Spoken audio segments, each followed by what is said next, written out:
We're going to take a look at the website Coyote Tracks. This website has a visualization tool that allows you to look at the location data from radio collared coyotes in the state of Illinois. It is meant to help with students understanding data and looking at information to help them explore how coyotes move through the state.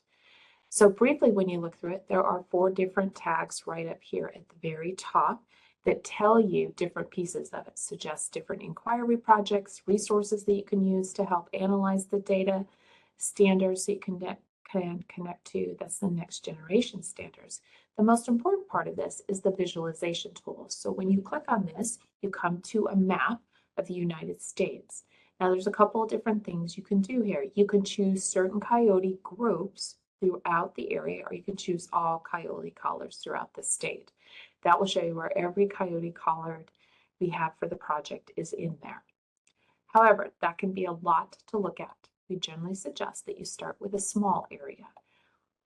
We're going to start with the Chicago area. And when you look at this, you can see that there are 4 different collared coyotes here in this area. And this correlates to each of the coyotes. Each coyote has different information.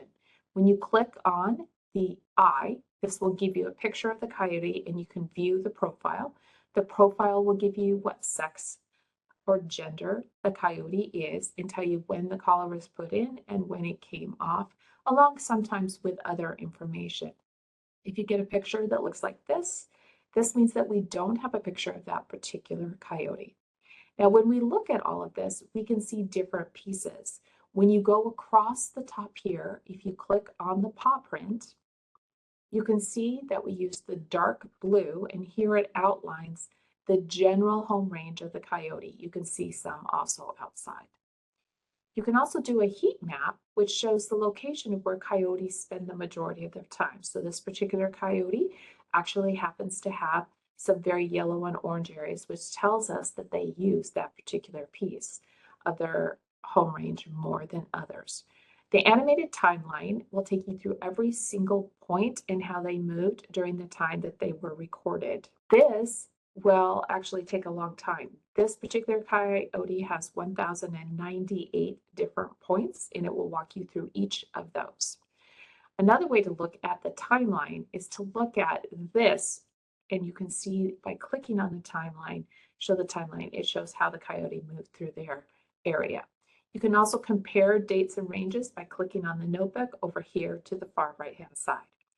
When we look down here on the bottom of this box, we can see some different pieces down through here. So if I click on the pie chart, I get a total distance traveled. Please remember this is in Greenwich Mean Time, so you will have to convert those times to Illinois time. This particular one here shows you during which part of the year that they moved and how active they were during the year. So you can look at that via month. The next one over is distance travel. This can show you by what part of the day were they more active than others. You can also download the data here that will come into an Excel and CVS information that students can manipulate to look at and try and understand more for those who are interested. So all of this together gives you different information about the different coyotes that have been collared here in the state of Illinois. Once again, this is used for students to help understand how wildlife managers use data to understand one of the species in our state.